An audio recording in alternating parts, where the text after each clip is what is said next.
विश्वप्रसादात् भगवत्प्रसादो यस्य प्रसादान्न गतिः कुतोऽपि ध्यायुं स्तुवं स्तस्य यशस्त्रिसन्ध्यं वन्दे गुरो श्रीचरणरविन्दम्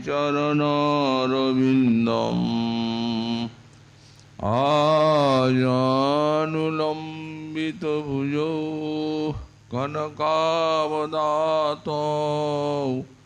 सङ्कीर्तनैकपितरौ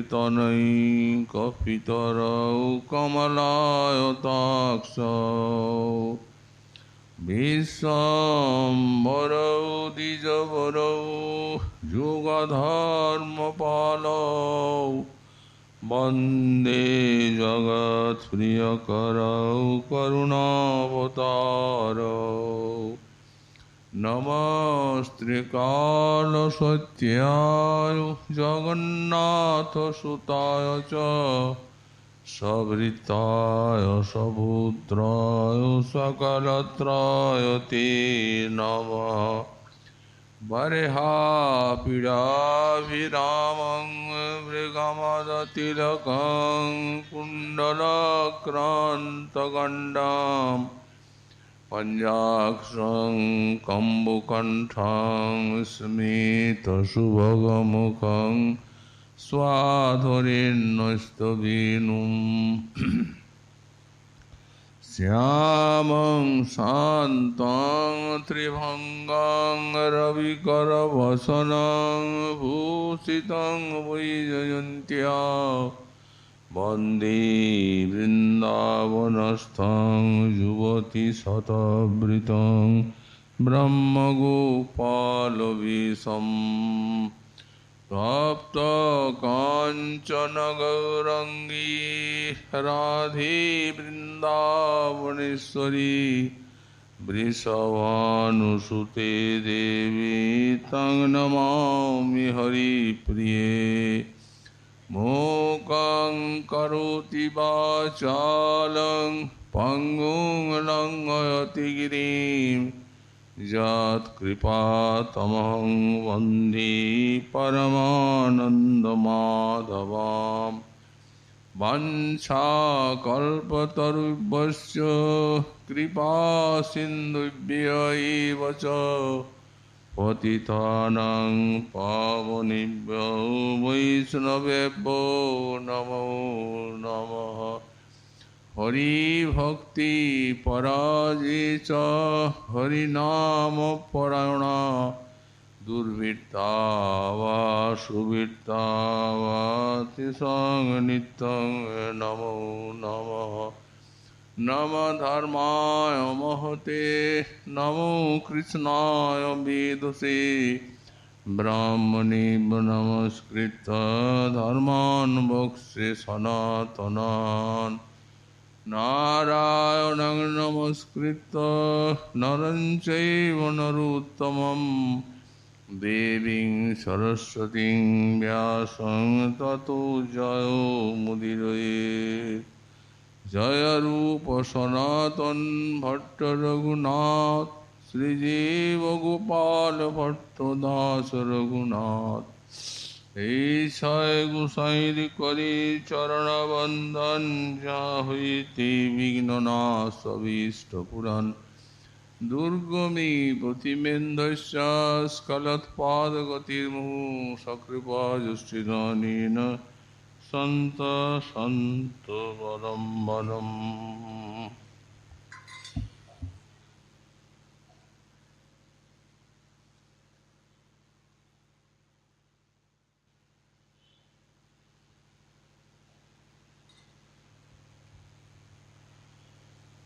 क्वचिन्मिश्रावासी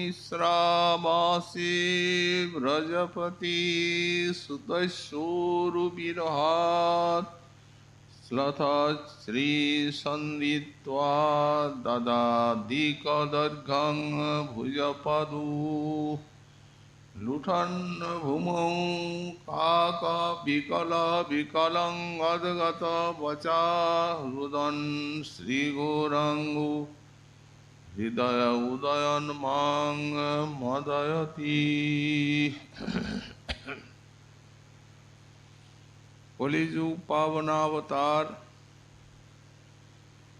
শ্রী শ্রী গৌরাঙ্গ মহাপ্রভুর পরম অন্তরঙ্গ পার্ষদ শ্রী শ্রী রাধা কুণ্ডাশ্রয়ী পরম পূজ্যপাদ শ্রী শিলা রঘুনাথ দাস গোস্বামী চরণ তাঁর শ্রী শ্রী গৌরাঙ্গ স্তবকল্পতরুতে চতুর্থ শ্লোকে শ্রীমন মহাপ্রভুর অলৌকিক দিব্যোন্মাদ বর্ণনায় বললেন, কচিন মিশ্রাবাসে ব্রজপতি সুতস্বরূপিরহাত শ্লথা শ্রী সন্দিত্তা দাদা দধিকা দর্ঘং দর্ঘং ভুজপাদু। কোন সময়ে মিশ্রাবাসে, সেই কাশী মিশ্রের আবাসে রহস্যময় গম্ভীরায় ব্রজপতি সুতস্য উরু বিরহাত, ব্রজপতি নন্দনের বিশাল বিপুল বিরহ ভাবে শ্রী সন্দিত্তা দধিক দর্ঘং ভুজপদু, যার দেহের সন্ধি সকল শিথিলিত হয়েছিল এবং হস্তপদাদি স্বাভাবিকের থেকে অতিশয় দীর্ঘ হয়েছিল, এই অবস্থায় লুঠন ভূমু কাকা বিকল বিকলং গদগদ বচা, যিনি রোদন করছিলেন এবং পৃথিবীতে লুণ্ঠিত হচ্ছিলেন, অতিশয় বৈকল্যবশত ওই গদগদ বাক্যে যিনি অবিরত রোদন করছিলেন, সেই গৌরাঙ্গ আমার হৃদয়ে উদিত হয়ে আর আমাকে আনন্দোন্মত্ত করে তুলছেন। গতকাল আমরা এই শ্লোকের ব্যাখ্যা মাধুরী কিঞ্চিত আস্বাদন করেছি। ছিল গোস্বামীপাদ শ্রীমন মহাপ্রভু এই রহস্যময় গম্ভীরা লীলা বর্ণনায় এই শ্লোকের থেকে আরম্ভ করছেন তাঁর দিব্যোন্মাদ লীলা। এই যে দিব্যোন্মাদ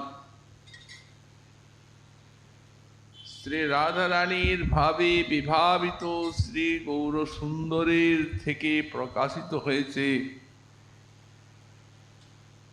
এই দিব্যোন্মাদ প্রেমিক ভক্তগণের নিকটে যে কত রহস্যময় নিগূঢ় বস্তু, তা কারো ধারণা করার শক্তি নেই। শ্রীকৃষ্ণ তাঁর প্রেমের এই সর্বানুরঞ্জনী এবং আকর্ষণী ধর্মের দ্বারা ভক্তগণের চিত্তকে কিভাবে স্বাভিমুখে আকর্ষণ করেন, তার সেই অলৌকিক রূপ গুণাদি মাধুর্যের আস্বাদনে উন্মাদিত করে তার কেন্দ্রাভিমুখী শক্তির দ্বারা ভক্ত চিত্তকে আকর্ষণ করে তন্ময় করে তুলেন। এই মহাপ্রভুর দিব্যমাদ এই তারই পথ প্রদর্শনের উজ্জ্বল আলোকবর্তিকা। এই লীলায় ভক্ত মহানুভাব তারা জানতে পারেন যে শ্রীকৃষ্ণ প্রেমের কি আকর্ষণী শক্তি, এবং আরো জানতে পারেন যে ব্রজবালাগণের সর্বোপরি শ্রী শ্রী রাধারানীর যার ভাব মহাপ্রভু অঙ্গীকার করেছেন, সেই তাঁর প্রেমের কি উন্মাদিনী শক্তি। গতকাল আমরা আলোচনা করেছি প্রভুর মন ইন্দ্রিয়রূপ শিষ্যগণকে নিয়ে বৃন্দাবনে চলে গেল। প্রভুর দেহে মন নেই, ইন্দ্রিয় নেই, তার দেহ আলয় শূন্য। কি কষ্ট, কি যাতনা, এ কি ব্যাখ্যা করার বিষয়? এমনি আমরা মহাযোগী হয়ে চলে গেল। শ্রী রাধারানীরও মহাযোগী হওয়ার কথা শুনতে পাই। মহাজন লিখেছেন, আমি বন্ধুর লাগিয়া যোগিনী হইব, কুণ্ডল পরিব কানে। এই কুণ্ডল পরার কথা গোসাইপাদ এই শ্লোকেতে উল্লেখ করেছেন, যে শ্লোকটি পাঠ করেছেন মহাপ্রভু চৈতন্য চরিতামৃতে। বন্ধুর লাগিয়া আমি যোগিনী হইব, কুণ্ডল পরিব কানে। আমি তাহার লাগিয়া যাব দেশে দেশে, শুধাইব জনে জনে। মথুরা নগরী প্রতি ঘরে ঘরে আমি ভ্রমিব যোগিনী হয়ে। যদি কোথা পাই আমার সেই গুণনিধি, তো তারে বাঁধিব বসন দিয়ে। কি আশ্চর্য! তুমি একটা অবলা কুলবালা, কতটুকু তোমার শক্তি। যিনি এখন রাজা হয়েছেন, কত শত মহাবলশালী সেনা সামন্ত তাকে ঘিরে আছে, আর তুমি তাকে বেঁধে আনবে? তার উত্তরে বলছেন, থাকুক না, আপন বন্ধুয়া বাঁধিয়া আনিব। ও তো আমার, কার সত্তাধিকার আছে ওকে? আমার জিনিস আমি বেঁধে আনব। আপন বন্ধুয়া আমি বাঁধিয়া আনিব। কেবা সে রাখিতে পারে? যদি কেউ রাখে, শক্তিমান তারা বললেন, যদি রাখে কেউ, তবে তেজিব পরাণ, অন্তত নারী বধ দিব তারে। আর কিছু করতে না পারি, সেইখানেই প্রাণত্যাগ করব। অন্তত যে আমার বন্ধুকে আনতে দেবে না, তাকে নারী বধের পাপটা অন্তত দেব। কি শক্তি, কি মনের বল! সেই ভাবিত চিত্ত শ্রী গৌরাঙ্গ সুন্দর, তিনি বলছেন, মন যোগী আমার ইন্দ্রিয় শিষ্যবৃন্দকে নিয়ে বৃন্দাবনে চলে গেল। এইভাবে সারা দিন রোদন আর স্বরূপ দামোদর রামানন্দ রায়ের সান্ত্বনা। রাত্রিকাল এলো বিরহ ব্যথার আধিক্য, সমস্ত জগৎ সুপ্তির ক্রোড়ে কোনরূপে সান্ত্বনা দিয়ে তো তাকে বিছানায় শোয়ালেন স্বরূপ দামোদর রামানন্দ রায়। রামানন্দ রায় গৃহে চলে গেলেন। স্বরূপ দামোদরের চিত্তে এই সময় অনিষ্ট আশঙ্কা প্রবল। গম্ভীরার দ্বারে শয়ন করলেন, কিন্তু প্রভুর সেই বিরহাবেশে নয়নে নিদ্রা নাই। তিনি হা কৃষ্ণ তুমি কোথায়, হা প্রাণনাথ দর্শন দাও। দেখা দিয়ে প্রাণ রাখো, মরিতেছি এই দেখো।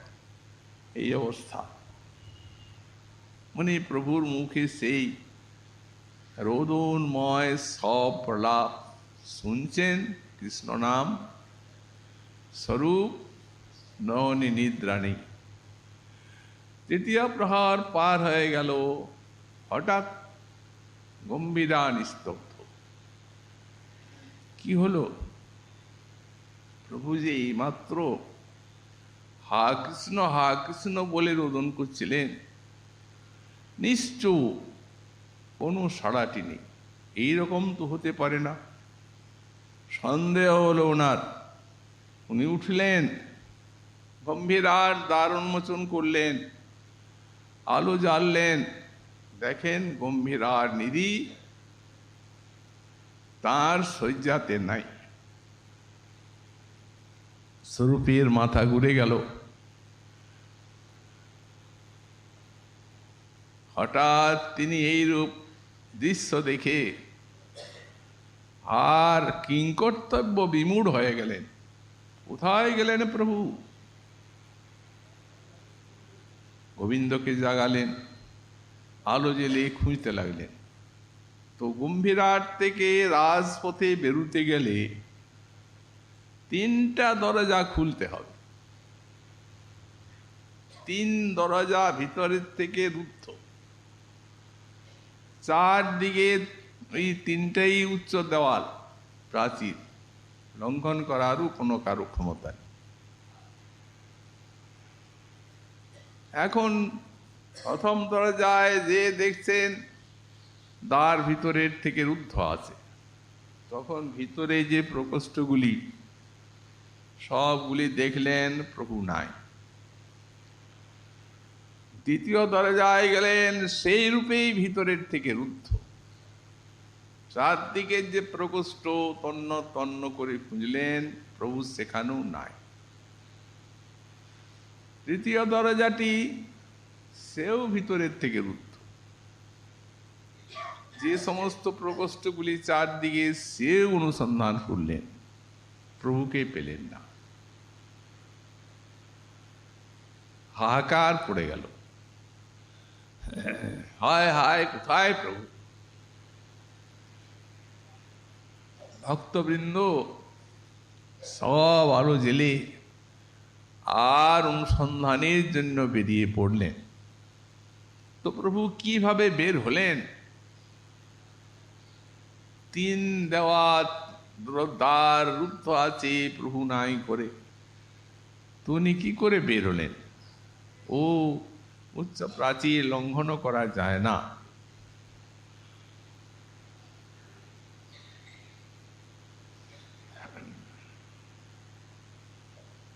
এইভাবে যোগীরা বের হতে পারে। যেমন আমরা পতঞ্জলি ঋষির একটা কারিকা দেখেছি, উনি তাতে লিখেছেন যে যোগী যারা, তারা একটা সাধনা করেন, ওই আকাশ আর দেহের যে বায়ু, এই দুটির সম্পর্ক নিয়ে, আর তারা একটা সংযোগ সাধনা করেন। আকাশ এবং বায়ু যেন একাকার হয়ে যায়, দেহস্থ বায়ু। এইভাবে এই সাধনায় সিদ্ধি লাভ করলে হয় কি, তখন দেহটা ওই তুলার থেকেও হালকা হয়ে যায়। তখন সেই যোগী ইচ্ছা মতো আকাশে ঘুরে বেড়াতে বা ভ্রমণ করতে পারে। এইরূপ যোগ শাস্ত্রে আছে। তো ইনি তো স্বয়ং ভগবান, রাধাভাব কান্তি অঙ্গীকার করেছেন, পরতত্ত্বের পরম সীমা।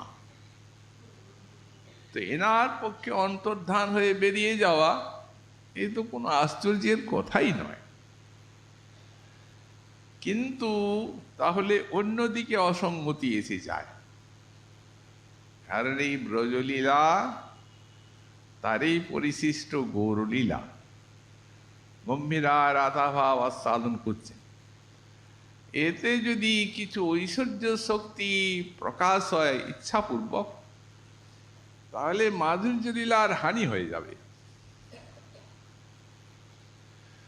ব্রজে কত ঐশ্বর্য, কত অসুর মরণাদি, প্রতিটি লীলার ভিতরে অচিন্ত ঐশ্বর্য, কিন্তু কৃষ্ণ তো তাতে মনের সংযোগ দেননি।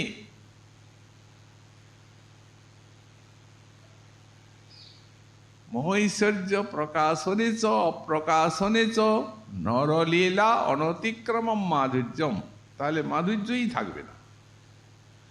মহৈশ্বর্যের প্রকাশেই হোক আর অপ্রকাশেই হোক, যদি নরলীলার অতিক্রম করলেন তাহলে মাধুর্য গেল, ঐশ্বর্য এসে গেল। এই জন্যই সেই সমস্ত ঐশ্বর্য শক্তি আর আছেন যুগ মায়া, কৃষ্ণের অগোচরে এইগুলি সম্পন্ন হয়। একে তো অসুর মারণ কৃষ্ণের কাজই নয়, ও তো বিষ্ণুর কাজ। তো সুতরাং এই কৃষ্ণের মনোযোগ হলে মাধুর্য লীলার হানি, তো তেমনি এ তো তার থেকে আবার সাক্ষাৎ রাধা হয় বিভাবিত, এখানে তো সেই রূপ ঐশ্বর্য কিছু আসার উপায়ই নেই। তবে এলো, বললেন হ্যাঁ এলো এই জন্য যে এই সমস্ত শক্তিগুলো সতত সময় পেলে ঐশ্বর্যাদি শক্তি অগোচরে সেবা করে থাকে।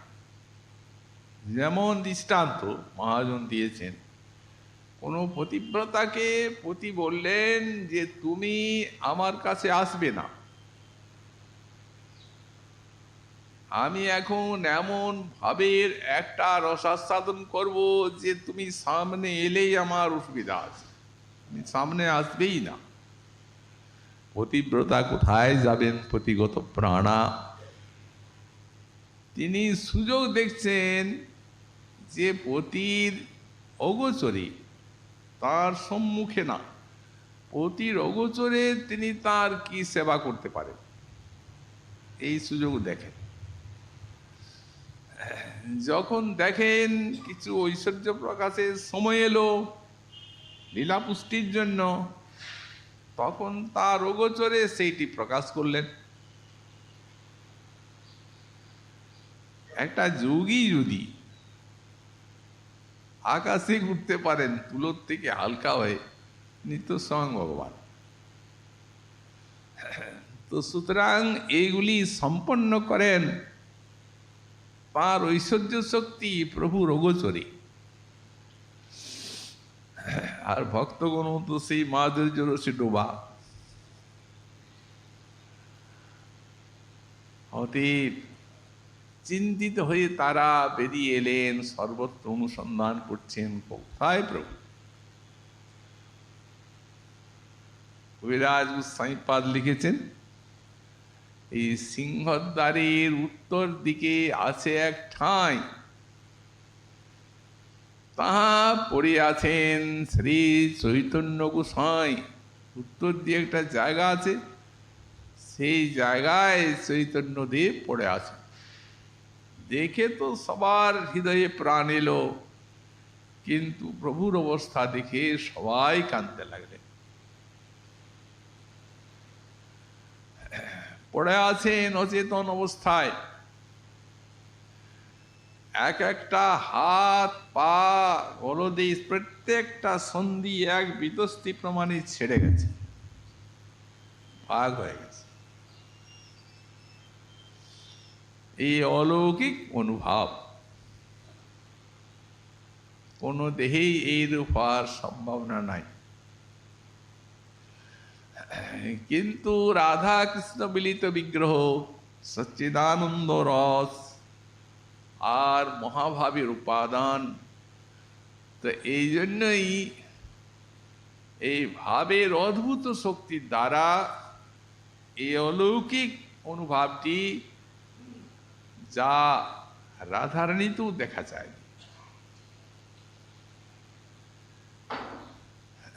এই সব অদ্ভুত ভাব শরীরী প্রকাশ, হস্তপদের সন্ধি সব বিতস্তি প্রমাণে সন্ধি ছাড়ি ভিন্ন হয়ে চর্ম আছে স্থানে, চর্মটি আছে কিন্তু সন্ধিগুলো ছেড়ে গেছে। এখানে এখানে এখানে গলদেশে, কোটিতে, হাঁটুতে, নিচে গুলফে, সব জায়গায়। দীর্ঘ একে তো দেহ নগ্রদ পরিমণ্ডল চৈতন্য গুণধাম। আবার এই যে সন্ধি বিয়োগ, সে লম্বা হয়ে পড়ে আছে, 5-7 হাত লম্বা। অচেতন, নাসাতে কোনো নিঃশ্বাস নেই, চোখগুলো উত্তান হয়ে আছে, লালা স্রাব হচ্ছে, এই অবস্থা। প্রভুর সেই দশা দেখে সকলেই উচ্চ কণ্ঠে কাঁদতে লাগলেন, কিংকর্তব্যে বিমূঢ় হয়ে পড়লেন। স্বরূপ উনি প্রভুর অবস্থা সব জানেন, একমাত্র প্রতিকার ওই কানে কৃষ্ণ কথা শোনানো, কৃষ্ণ নাম। উনি বসে পড়লেন, উচ্চস্বরে কৃষ্ণ নাম গান কীর্তন করতে লাগলেন। সব ভক্তই সমযোগী সেই কৃষ্ণ নাম কীর্তন করতে লাগলেন।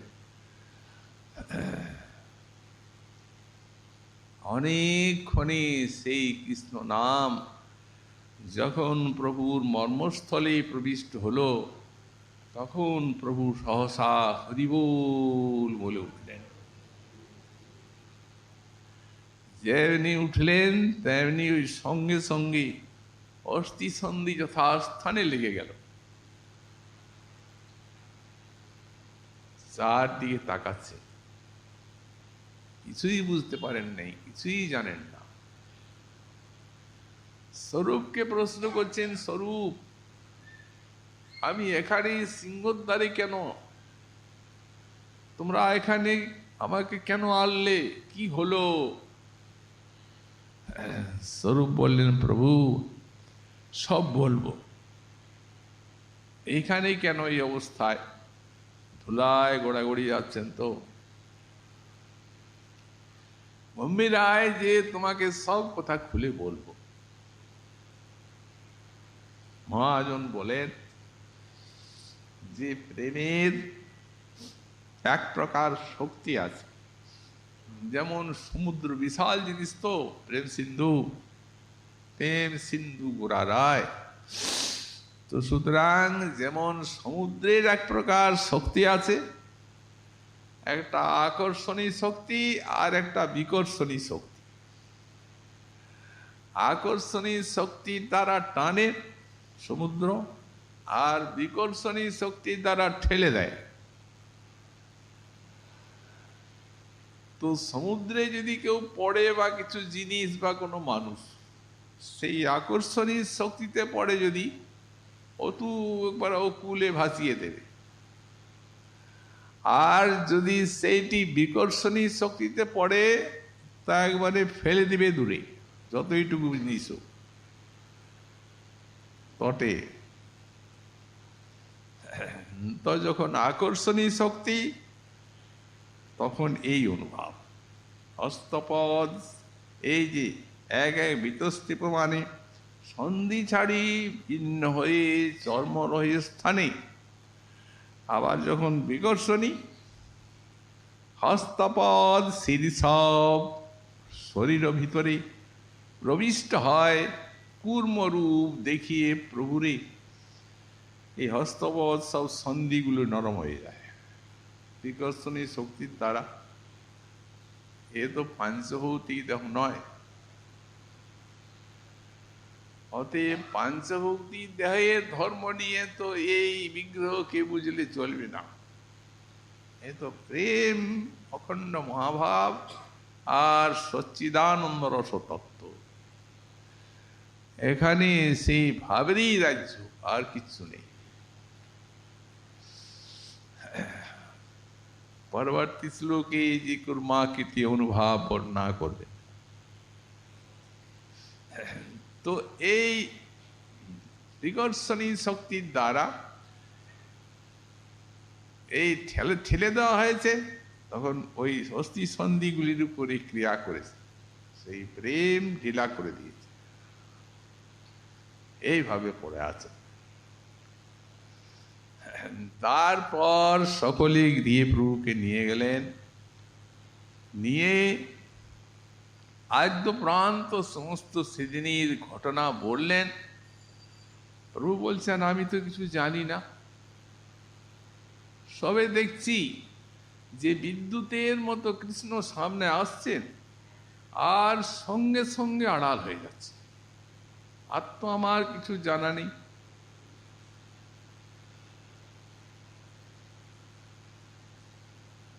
তো এখানে যে অস্থি সন্ধি বিয়োগ লীলা কীর্তন করেছেন আমাদের শ্রীপাদ দাস গোস্বামী চরণ, কবিরাজ গোস্বামীও ব্যাখ্যা করেছেন। তবে হ্যাঁ, ইনি একবারই অস্থি সন্ধি বিয়োগের কথা এই শ্লোকে বললেন।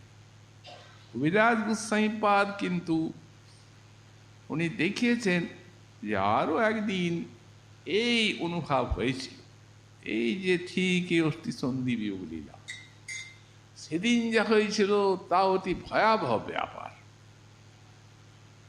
শারদীয় পূর্ণিমার নিশি মহাপ্রভু রাসের কথা মনে পড়েছে। ভক্তগণ সঙ্গে উনি সেই রাত্রিতে উপবনে বেরিয়ে পড়েছেন রাস রস আস্বাদনের বাসনায়। উপবন প্রফুল্লিত হয়ে আছে শরৎকাল, মল্লিকাদি কুসুম, তার উপরে সেই নির্মল রজনীতে ওই পূর্ণচন্দ্রের আলো পড়েছে, ঝলমল করছে সব সৌন্দর্যে, প্রাকৃতিক সৌন্দর্যে। আর প্রভুর হৃদয়ে সেই রাসের উদ্দীপনা। ওই রাসের শ্লোক আরম্ভ করেছেন, পাঠ করছেন, পার্শ্বদগণ কীর্তন করছেন। প্রভু কোন সময় নিত্যাভিনয় করছেন গোপিকার, রাধারানীর। এইরূপ পরমানন্দে কীর্তন গান করতে করতে চলেছেন একটা উদ্যানের থেকে আরেকটা উদ্যানে।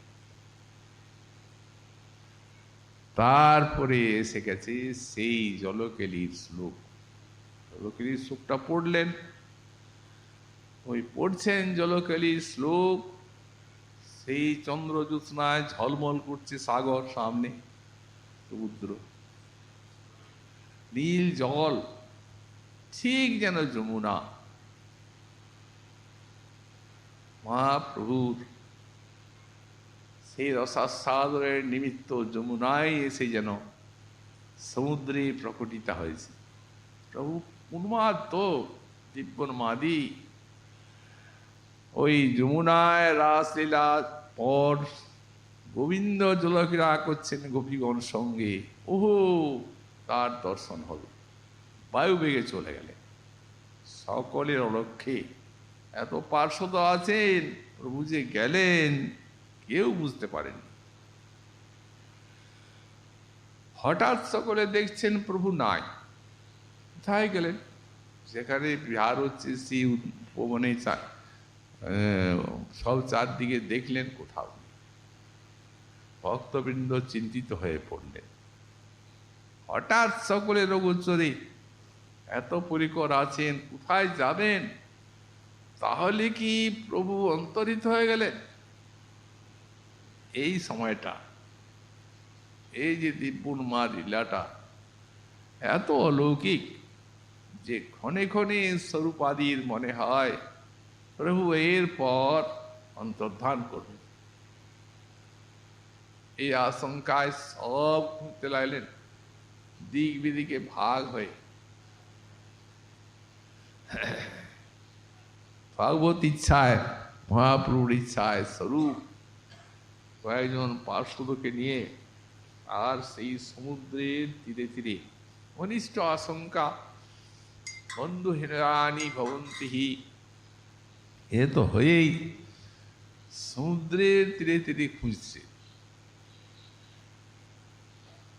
অবসরে হঠাৎ দেখা যাচ্ছে সামনের দিক থেকে এক মৎস্যজীবী জালি সে আসছে, কাঁধে আছে জালটা, কাঁদছে, নাচছে, কৃষ্ণ নাম হরি হরি বলছে। একে আগেও দেখেছেন তারা, কিন্তু এই রকম দেখেননি। স্বরূপ বিদ্বান মনে মনে চিন্তা করলেন এইখানেই কিছু রহস্য হতে পারে। আচ্ছা জালিক, এদিকে কে কোনো লোককে দেখলে তুমি? সে বলছে, ঠাকুর গোসাই এদিকে কোনো লোক নাই। তোমার এই অবস্থা কেন? এমন তো তোমাকে আগে দেখিনি। গোসাই ভূতে পেয়ে গেছে, হঠাৎ জাল ফেলেছি মৎস্য ধরার জন্য, খুব ভারী জাল, যখন টানছি তো বড় মৎস্য বলি মুই উঠানু যতনে, খুব বড় মৎস্য জালে লেগে গেছে। তো আমি ধীরে ধীরে ধীরে ধীরে জালটিকে টানছি যেন মৎস্যটা খুঁজে না যায়। দেখি মৃতক দেখিয়া মোর ত্রাস হইল মনে। দেখছি এ তো মাছ নয়, এ তো একটা মৃত ব্যক্তি। তো তাকে ছাড়াবো জালের থেকে, তখন তার অঙ্গস্পর্শ হলো। সেই অঙ্গস্পর্শে আমার এই দশা হয়ে গেল। হাসছি, কাঁদছি, নাচছি, এ কি হলো আমার? গোসাই আমাকে ভূতেই পেল, ওটা ভূতেই হলো। কারণ গোসাই খুব দীর্ঘাকার, ও মানুষই করে হয়, সব অস্থিসন্ধিগুলো ছেড়ে গেছে। ভূত ছাড়া ওই রকম হয় না। গুম গুম শব্দ করছে, উত্তান নয়ন হয়ে আছে, দেখলে ভয়। গোসাই ওইদিকে যাবেন না। ওই দিকে যান যদি, সেই ভূত সকলকে পেয়ে যাবে। এমন অদ্ভুত ভূত যে নৃসিংহ নাম করি ভূতে প্রেতে কোনোদিন পায় না। কত রাত মাছ ধরেছি, কিন্তু এই ভূত নৃসিংহ নাম নিলে আবার ডবল করে বাড়ছে এর ক্রিয়া। তো সুতরাং এখন ওঝার কাছে যাচ্ছি, মন্ত্রের দ্বারাই ভূত ছাড়াবো। হায় হায়, আমি যদি মরে যাই তো আমার স্ত্রী পুত্র কি করে বাঁচবে? স্বরূপ দামোদর বুঝলেন যে ওই প্রভু। দেখো জালি, কোথায় ওঝা খুঁজতে যাবে? সেই ভূতের ওঝা আমি, ও ভূতের ওঝা দ্বিতীয় কেউ নাই। কিছু মন্ত্র বিড়বিড় করে পড়লেন, পড়ে আর থাপ্পড় মারলেন 3 বার। দেখো ভূত পালিয়ে গেছে, স্থির হও। এখন যখন বললেন উনি ভূত পালিয়ে গেছে, তখন একে তো ওর মনে ভয় ছিল দারুণ, ভয় অংশটা গেল, এখন কিছুটা স্থির হলো। ভূত পালিয়ে গেছে, সাহেব না আর আসবে না, গেল। এরপর জালিক, যাকে ভূত বলছো তাকে একটু দেখাও। যাবেন না গোসাই ওখানে, সর্বনাশ। দেখো জালি, তুমি যারে করভূত জ্ঞান,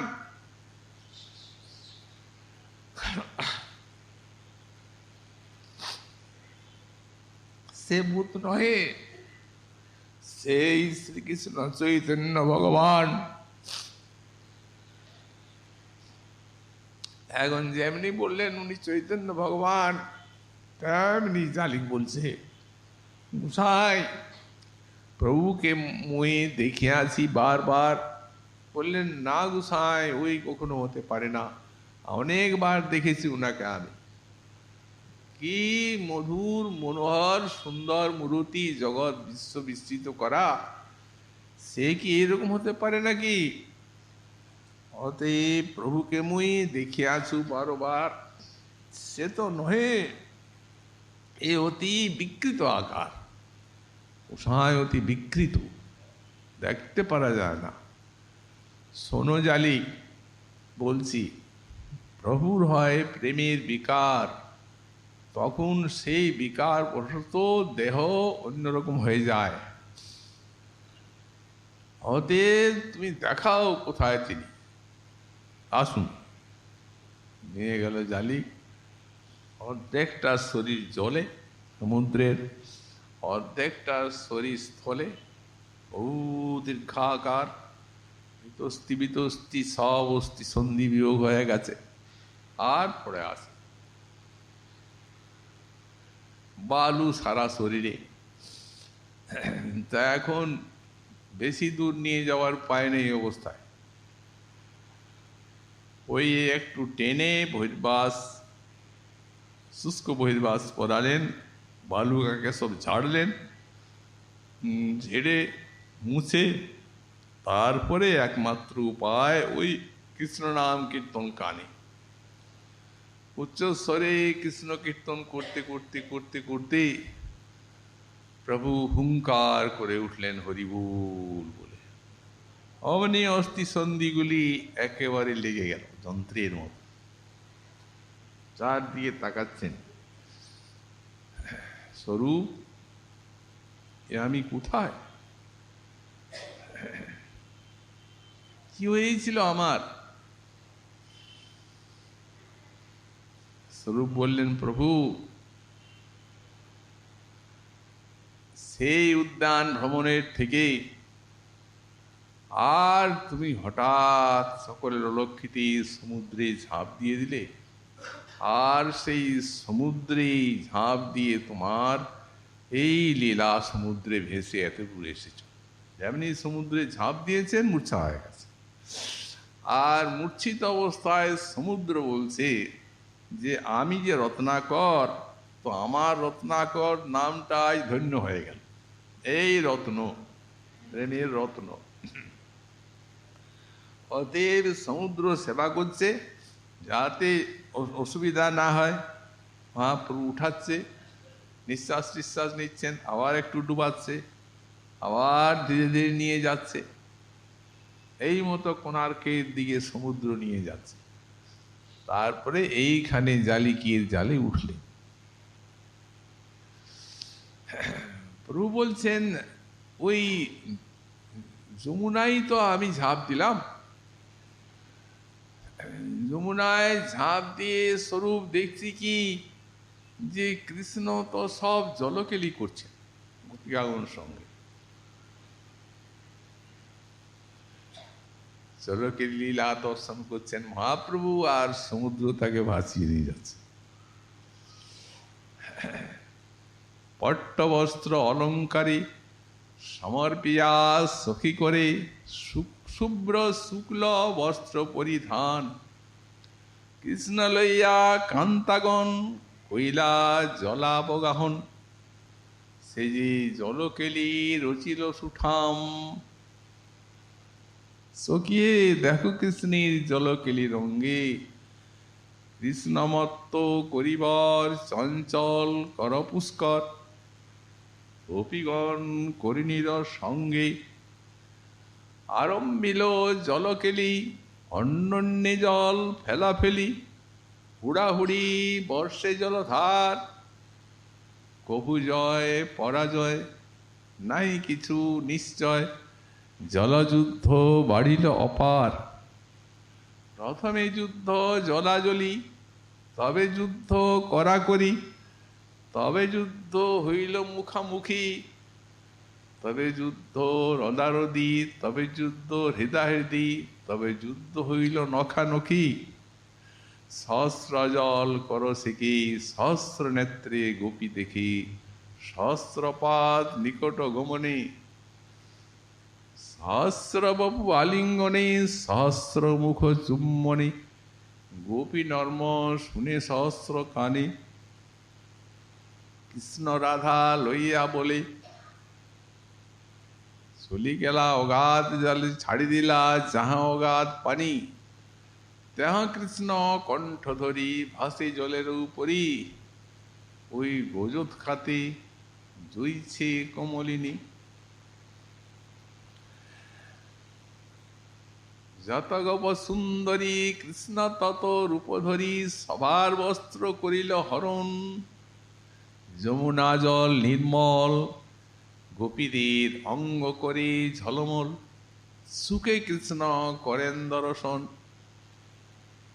পদ্মিনী লতা সখিচয়ী কইল কারো সহায়, তার করে পত্র সমর্পিল কেহ মুক্ত কেশবাস।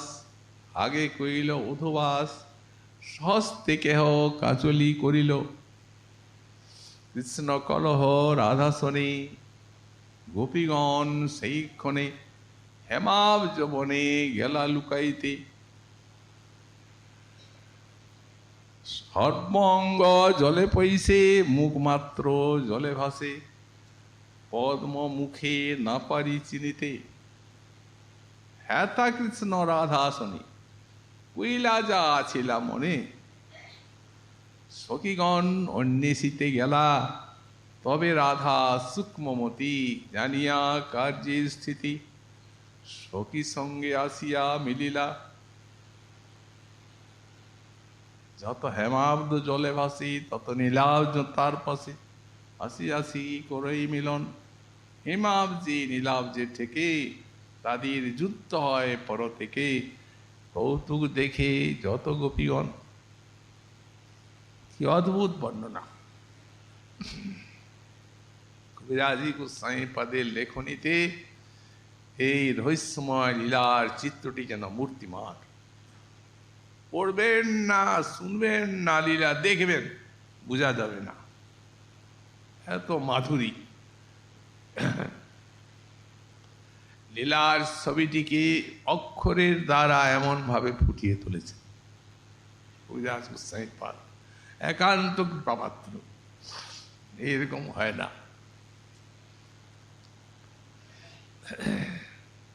হইছে চিত্র ক্রীড়া করি, তীরে আইলা শ্রীহরি, সঙ্গে লইয়া সব কান্তাগণ। আমলকি উদ্বর্তন, গন্ধ তৈল মর্দন, সেবা করি তীরে সখীজন। পুনরপি কইল স্নান, শুষ্ক বস্ত্র পরিধান, রত্নমণ্ডপী কইল আগমন। বৃন্দাকৃত সম্ভার, নানা রত্ন উপহার, বন্যবেশ করিল রচন। বৃন্দাবনের তরুলতা, অদ্ভুত তাহার কথা, 12 মাস ধরে ফুল ফল। বৃন্দাবনের সখীগণ দেবীগণ, কুঞ্জদাসী যতজন, ফল পাড়ি আনিল সকল। এক আম্র বহু জাতি, এক নারকেল বহু ভাতি, কোলা কুলি বিবিধ প্রকার, পনস খরজুর কমলা, নারঙ্গ জাম সমতারা, দ্রাক্ষা বাদাম মেওয়া কত আর, খরমুজা খিরিকা তাল, কেশর প্রাণী ফল মৃণাল, পক্ক পিলু দাড়িম্বাদি যত। কোন দেশে কারো খ্যাতি, এই বৃন্দাবনে সব প্রাপ্তি। সহস্র জাতি লেখা যায় কত, উত্তম সংস্কার করি বড় বড় থালি ভরি। ওই রত্নমণ্ডপ পিণ্ডার উপরে অক্ষণের ক্রম করি, তারা রাখিয়াছেন সারি সারি, আগে আসন বসিবার তরে। গঙ্গা জল অমৃত কেলি, পীযূষ গ্রন্থি কর্পূর কেলি, সরপুপি অমৃত পদ্ম চিনি, খণ্ড ক্ষীরসার বৃক্ষ, ঘরে করি নানা ভক্ষ, রাধা যাহা কৃষ্ণ লাগি আনি। ভক্ষ পরিপাটি দেখি, কৃষ্ণ হইলা মহাসুখ, বসি কইল বন্য ভোজন। সঙ্গে লইয়া সখীগণ, রাধা কইলা ভোজন, দহে কইলা মন্দিরে শয়ন। কেহ পাদ সম্বাহন, কেহ করে বিজন সখীগণ, কেহ করায় তাম্বুল ভক্ষণ। রাধা কৃষ্ণ নিদ্রা গেলা, সখীগণ শয়ন কইলা, দেখি আমার সুখী হইল মন। হায়, এমন সময়ে তোমরা টানাটানি করে আমাকে এইখানে নিয়ে এলে, হায় সেই লীলা দেখতে পেলাম না। কাঁদছেন, প্রভু তুমি তো এই সমুদ্রের জলে ডুবে আর এই সব লীলা দেখছো, আর এই তোমার মূর্ছা দেখি মোরা মনে পাই পীড়া। তুমি তো মূর্ছার ভিতরে খালি লীলা দেখছো, আর এই তোমার মূর্ছা দেখে আমাদের প্রাণ দেহে থাকে না। হতে চলো চলো গম্ভীরায় চলো, খুব দূরে এসে পড়েছি। এই করে প্রভুকে গম্ভীরায় নিয়ে এলেন। সুতরাং কবিরাজ গোস্বামীপাদ এই অস্থি সন্ধি বিয়োগ লীলা আর একবার এই জলকেলিতে বর্ণনা করেছেন। গোস্বামীপাদ বললেন না এই জন্য যে না তো সূত্র, যেহেতু অস্থি সন্ধি বিয়োগ তো বললেন, তো এইভাবে জানতে হবে যে একবার দুবার কবার হয়েছে এই লীলা, তা তো প্রভুই জানেন, আর যারা দর্শন করেছেন তারা জানেন। এই রহস্য যে দেখিলা সেই তার সাক্ষী, কিন্তু সে সাক্ষীটি তো এখন পাবেন কোথায়? সে তো 5.5 বৎসর পূর্বের কথা। তবু কবিরাজ লিখলেন সে এই রহস্য যে দেখিল সেই তার সাক্ষী। সত্যি কবিরাজ গোস্বামীপাদ আরে আমাদের শ্রী গোস্বামীপাদ তার লেখনীর দ্বারা সাক্ষ্য দিয়ে গেছেন এই দর্শনের মতোই সেই লীলা। এই প্রকারে শ্রী গোস্বামীপাদ সূত্ররূপে পরবর্তী শ্লোকে ওই শ্রীমন মহাপ্রভুর ওই কমঠাকৃতি অনুভবের ব্যাখ্যা করছেন। তার কৃপা হলে আগামীকাল আবার আমরা তার সাধন করব। আজকে আমাদের লীলা কথা আর এখানে